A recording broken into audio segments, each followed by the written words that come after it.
Sweet divine whisperings, sweet divine whisperings, sweet divine whisperings, rising up through my soul. I got these sweet divine memories. Sweet divine remembrance, sweet divine remembrance, telling me truths I used to know.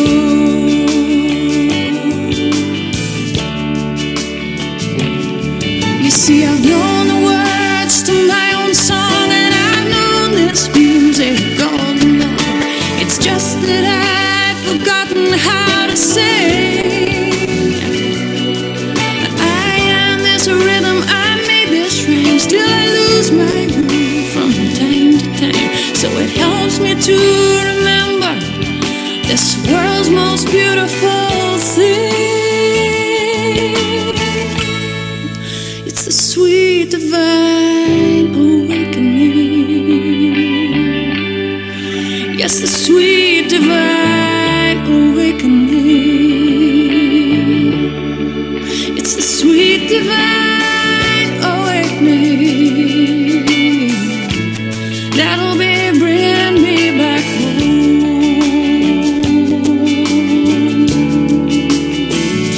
You see, we know the words to our own song, and we've known this music all along. It's just that we'd forgotten how to sing. We made this rhythm, we are this rhyme, still we lose the groove from time to time. So it helps us to remember this world's most beautiful thing. It's the sweet divine awakening. It's the sweet divine awakening. A sweet divine awakening, bringing us all back home. Yes, the sweet divine awakening, it'll be bringing us all back home.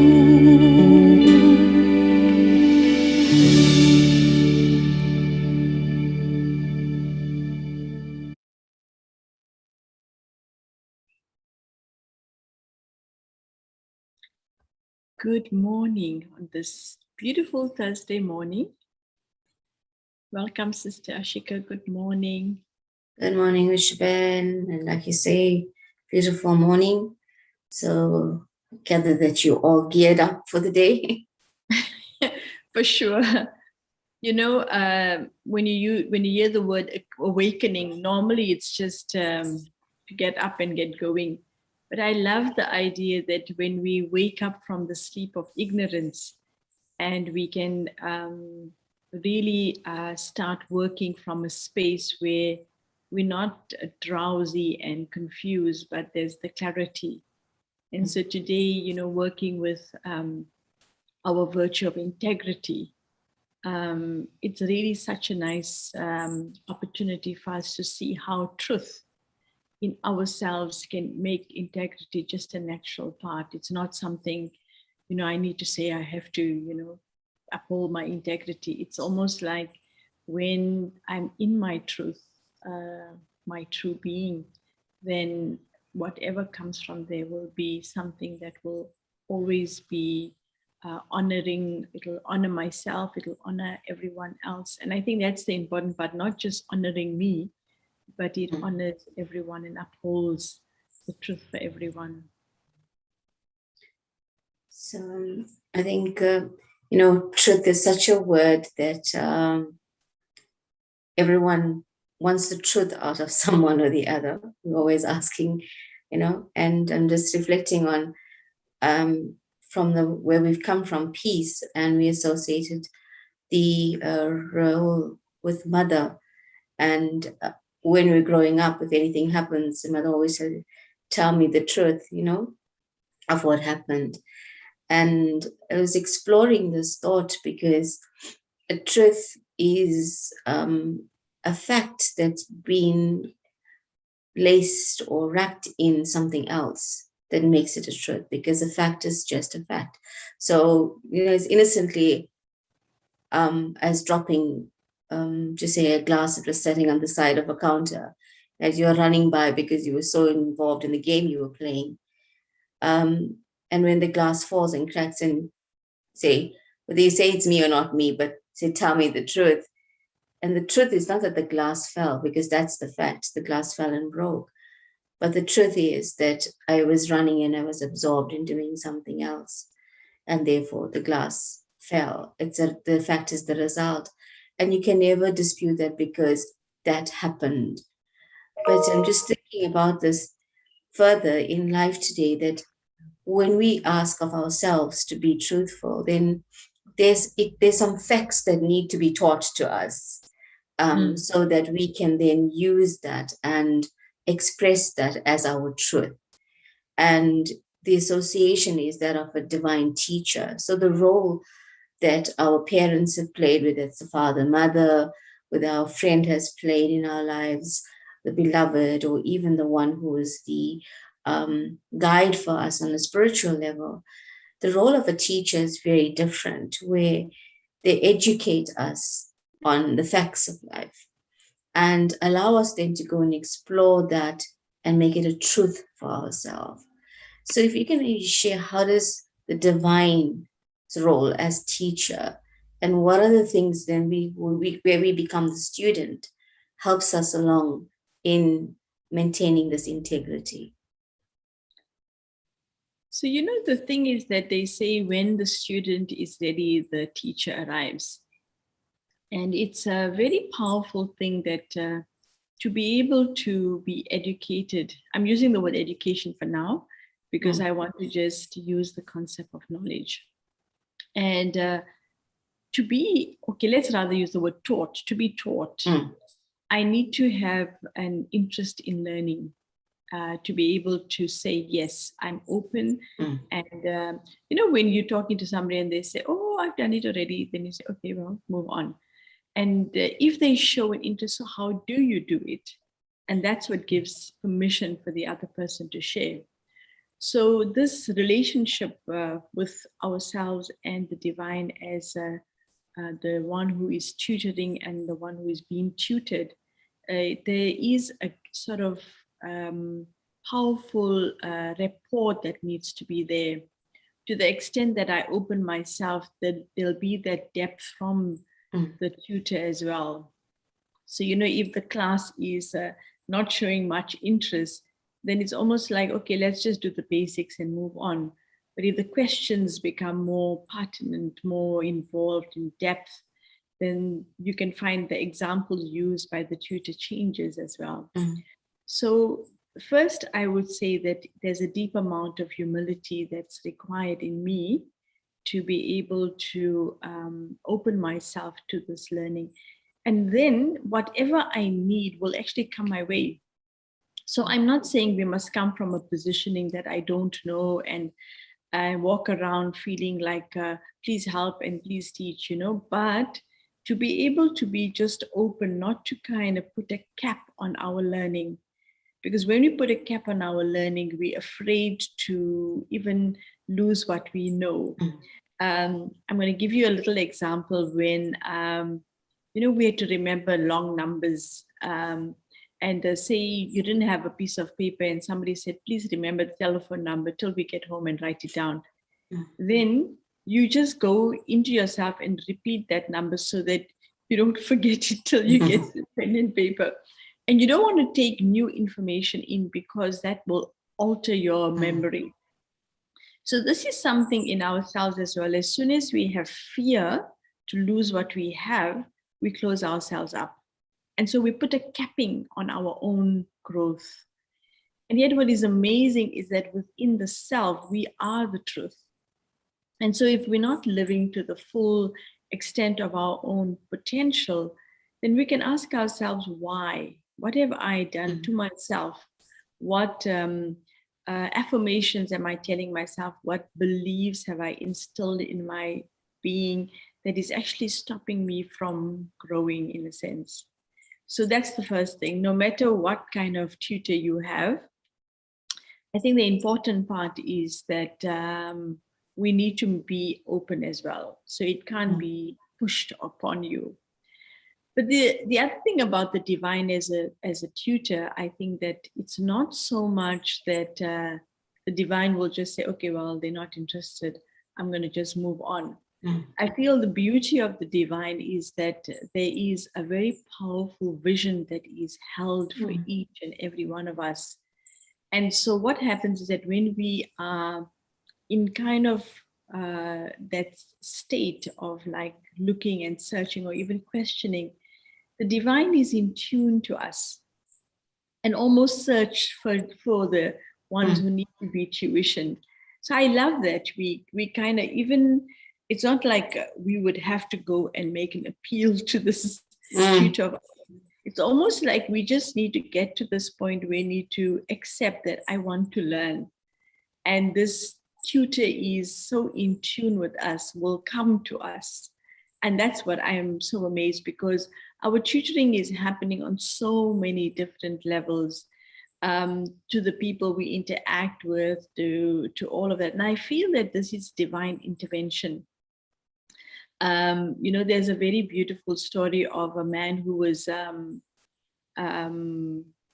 a flood, and he was in his house, and he was a very strong believer in God, and everybody was evacuated and moving out, and people were coming to him and say to him, come, we're going to help. He said, no, God is going to sort me out. He'll help me. So when the first person came, and when the water was already above, so a boat came to him, and the guy said, come along, let's go. And he said, no, don't worry, I'm covered. Then the water kept rising, so he got to the top floor of his house, and then somebody else came to help, and he said, no, I'm covered, no problem. To the point he got to the roof, and then a helicopter came and said, come, let's go. He said, no, I'm covered. And so eventually he drowned. So obviously we know the story that when he gets to upstairs, and he says to God, why didn't you help me? He said, I sent 3 people. You just didn't help. So I feel it's a little bit like that in our lives. We may have a very fixed idea of how we want to be taught and educated. I'm so aware that that even like things that look seemingly disastrous has brought such great learning, because what happens is that when we can move away from the old patterns and re-emerge the new patterns, that's divine intervention, that we can unblock, because nobody has the power to change anybody's habits. But there is the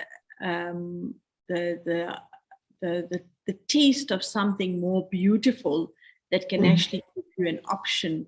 Like if you want to take away a knife from a child, you have to give it something more attractive so that it will let go of the knife and take on something more beautiful. So for me, it's that kind of experience that these little things are coming upon, because it's a kind of divine intervention that is helping us step into our power. And I think it's not a good idea to ask too many questions, because faith is an important thing as well.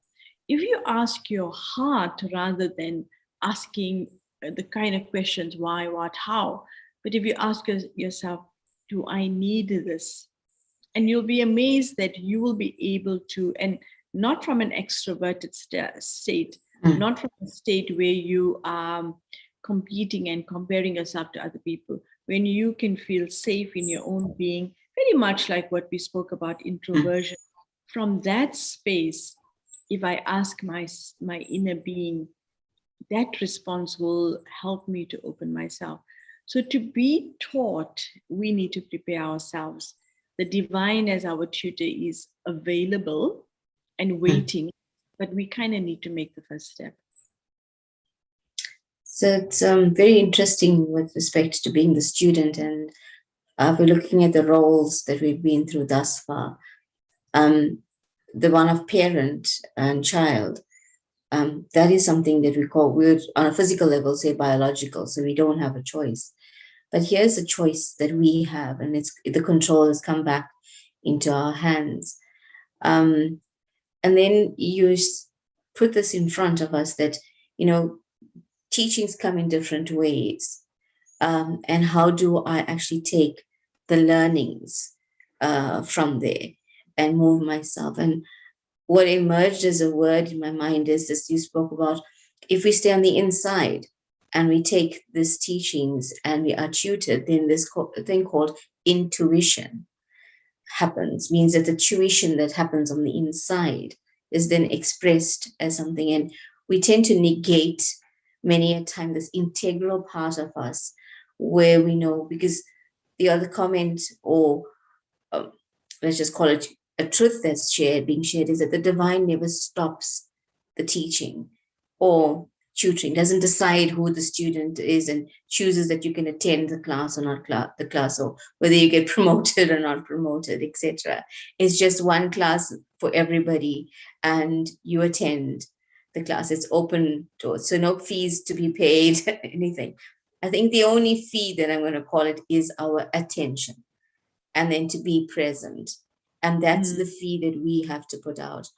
And if I can then bring it back to this more the self and the effort that one, the word effort sometimes sounds, it's very loaded, it sounds heavy.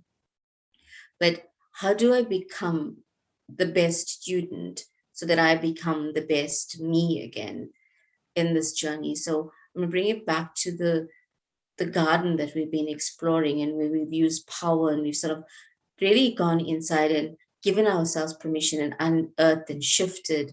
We then did the fluidity that came then from the purity and all the integral parts of that. And then we moved into the space where we saw the joy emerging, and we see like the seedling is starting to grow, and we start smiling because something's happening. And then we've seen the blooms, and we sort of gone above where something's actually grown, in the sense the flower has bloomed. And when the flower blooms, it goes through a cycle. But then the next phase of, there is some next level of effort that has to happen even with the plant, of dropping and letting go of the seeds that allow something else new to bloom. And it takes another level of support to sort of, if you have to look at it, we see the leaves drying out. You see the flower changing color. And still the plant exists as a whole. But there's a newness that's ready to come for next phase, and that's strength. And so if you have to look at ourselves, what is that effort we need to do that sort of dries out old beliefs and systems and thought processes, and that emerges this newness? So, when we plant and when we want the fruit, we want the results, in a sense, there has to be pollination. You do, and they say sometimes when you want your trees to bear, you have to grow them in clusters of the same kind, so your plant is not alone as well. And so there is a very important element in being in a collective. Being in an isolation and separating yourself as a recluse to learn and study isn't really where growth takes place. That's from my understanding. And we as an organization, I know that there's a lot of emphasis on creating a gathering to create a sense of community. And when we do that, what happens is that we learn from each other. I've found that people will feel it better just to say, okay, I'm going to study by myself and I'm going to get on because I'm not going to have anyone disturb me. But in doing that, what you do is you create a very controlled, conditional environment, which again will limit your progress as an individual. And so for me, the element of love comes in here, because when we look at love, we've looked at it as a bringing together, a unifying factor. And so for me to not have an attitude like, again, the ego can create separation. If I learn a lot myself, I can study and excel and become better than other people. That's not where the truth lies. If I make a good group where everyone is getting better and better, it actually means I can actually raise the bar for myself if I really want to excel. But if you're working alone, you've got no bars to raise because you don't actually have more learning taking place or greater learning taking place. So for a student, I think to work with and to allow this truth to become part of my life is to embrace love. And we did bring love as a center point. And so it is from this point we're moving upward to get the results, to get the fruit, to actually harvest. And if that ingredient of love is absent in myself, where I myself move as I'm using this word recluse or being alone only because what happens is that we get into a kind of a sulking mode, and we don't want to be told what to do, and the ego is very exaggerated in those areas. Leave it, I'm going to do it by myself, so all of those kind of things are coming from either trying to prove something, to try and feel that I need to mark that I know something, and so am I stupid that you're telling me what to do? These are the kind of remarks coming from a depth of insecurity. So where I feel my own safety, my own self-respect, and having the relationship with our mom, we know that that's the one that prepares us to take us to send us off to school. And so I would say that the two qualities I would really want to focus my attention on to make this really natural in my life is to embrace that whole quality of love, to create togetherness, to create community, to create unity, harmony, and then secondly, to hold on to the support that the mother offers, and to know that in life, everything, because when we go to school, how many things do we have as supporting material for our studying process? And so don't go into the idea that all I need is solitude to study, to learn. It's actually a very powerful integration of myself on all levels that I need to, that's what openness is all about. You can't be just narrowing your vision that I need to learn, and then you close your doors to common sense.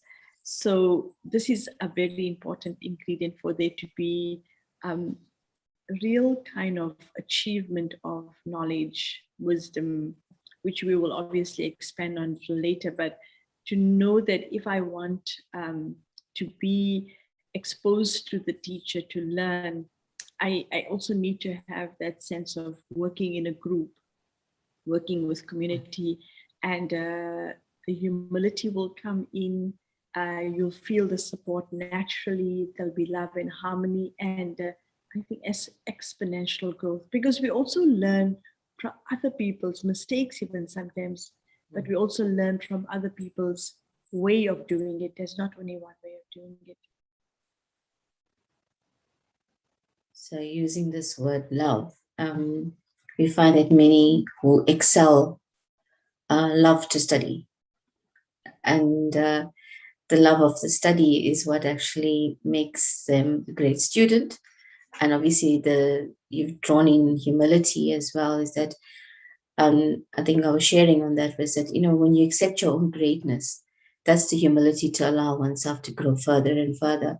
I think in this day and age, a very practical example in less than 100 years, how we've seen technology grow. And today where we find ourselves in this situation, how we're using it. If we don't allow ourselves to grow, then we will be sitting in a classroom waiting for those students to physically enter to take their lesson. And yet there's a new way of teaching and learning, and all of the growth, and also the growth that comes from that. So there's never stops, I think, our journey on in this process never stops until there's a point where we feel like we know we have arrived. And I think, again, bringing it back to the truth of it is that there are certain facts about ourselves. And when we wrap them up again in the awareness of the integral part of ourselves, it brings us the integrity to express that truth on a daily basis. You know, Ashika, just one thing I felt that when we use the virtue with the quality of love and also the virtue of humility, when this process of emerging our truth is there, remember something. They say that there has to be a certain amount of cleanliness within the self, no kind of mixtures, you know. So because when people learn, also they learn in a space that is noiseless, and you know that it has a good environment in a sense. And so, you know, for me as well, if my own thinking and understanding is cluttered with competition, comparison, it's a kind of an impurity in a way. And I'm not being true to myself as well. And then if I am also operating from the ego, which is fear, that also is a emotion that is not going to allow anything to be retained inside of me, because there's too much agitation. So in preparing myself to be tutored, it does require bringing back the peace that we got from the mother. That peace will be an important part. So you can see all the virtues or the qualities that we kind of worked with. The purity is important, that peace is important. Being supported from the father, that strength that comes in so I can apply determination. And each of those qualities that we've just spoken about, they kind of add in. But in the same way, we'll find that truth itself will also lean into my other relationships. And that's how it's important that there's no one rigid, systematic way that I move forward. To be able to know that learning is such a dynamic process. And so the result of this kind of tutoring is that what I'm thinking then will become the words I speak, and it'll become my actions. It's not like I'm learning, so it's all in my head and I know it. Then when I go out in life and I'm doing something, I'm another person. And so my tutoring, you know, there's a very beautiful saying that goes that say, when I look at the creation, when I look at individuals and I look how virtuous they are, I just think, if the creation is so beautiful, what must the creator be? And we've given ourselves the title of being the children of the divine. So the end result of this kind of tutorage is that we will be living it, thinking it, understanding it, talking it, and being it. And it will just be a reflection of divinity. Beautiful. So give ourselves some space to just reflect deeper on this truth. So just allowing yourself again to relax and draw your attention into the safe stillness.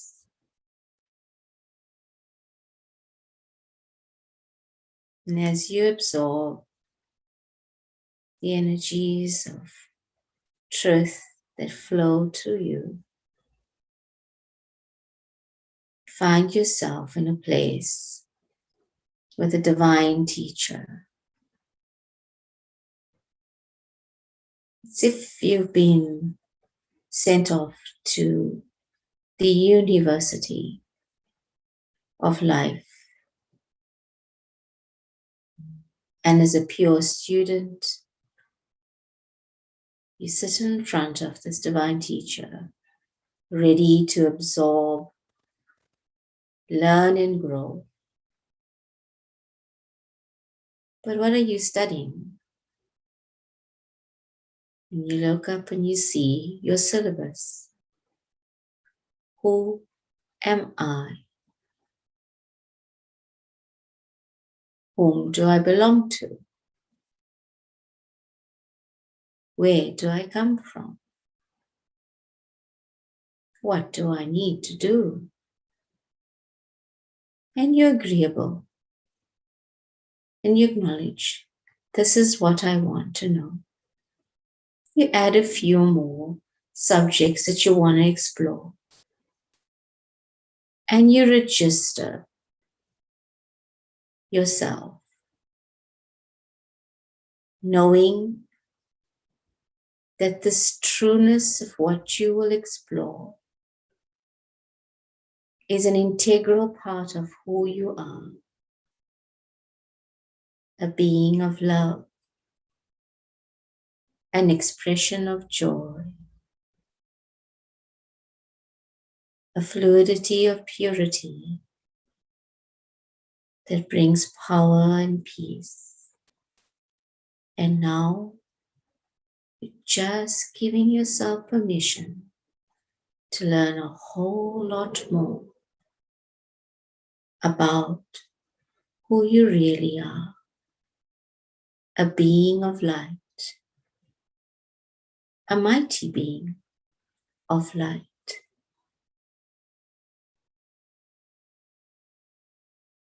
Holding these feelings and being super excited to be a student of the divine, you shift into your day with a great love for studying, for learning, but mostly an acknowledgement of yourself as being the greatest student of you.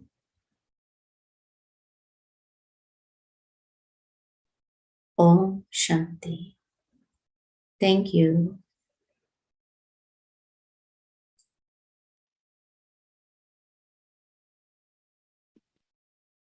Truth expresses a life of integrity. Today, I honor the divine as my teacher, the one who tutors me to be my authentic self. I am being taught to live from my truth of a being, of being